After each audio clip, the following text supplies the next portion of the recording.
முன்னாடியே சொன்ன மாதிரி டாஸ்மாக்ல மட்டுமே இது வரைக்கும் 1000 கோடிக்கு மேல ஊழல். இது வெளியே தெரிஞ்சது. வெளியே தெரியாத வரைக்கும் இன்னும் எவ்வளவு இருக்குதோ. அதே மாதிரி நகராட்சி துறையிலையும் 1000 கோடிக்கு மேல ஊழல். நம்மள பசங்க பிள்ளைங்க எல்லாம் படிச்சுட்டு வேலை தேடி எங்கெல்லாம் எப்படியெல்லாம் அலையறாங்க. அதுக்கு இந்த கவர்மெண்ட் என்ன செஞ்சிருக்காங்க தெரியுமா?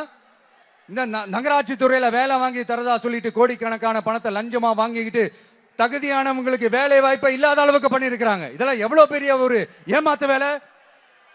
அதனால நம்ம தம்பி தங்கைகளே, உங்களுக்கான வேலை வாய்ப்பு இல்லாத இந்த ஸ்டாலின் சார் சர்க்காரை என்ன பண்ணலாம்? தூக்கி வீசி அறிவோமா?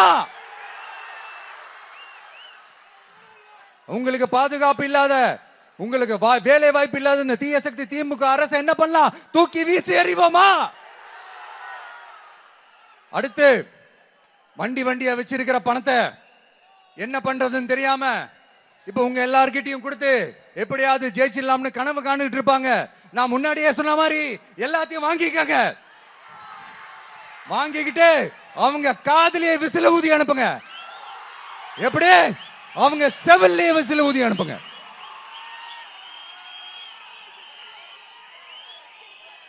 எப்படி ஸ்மார்ட்டா நம்மளை ஏமாத்தி கொள்ளையடிச்சாங்களோ, நாமளும் ஸ்மார்ட்டா இந்த திமுக அரசுக்கு வேட்டு வைக்கணும். வைப்பீங்க தானே?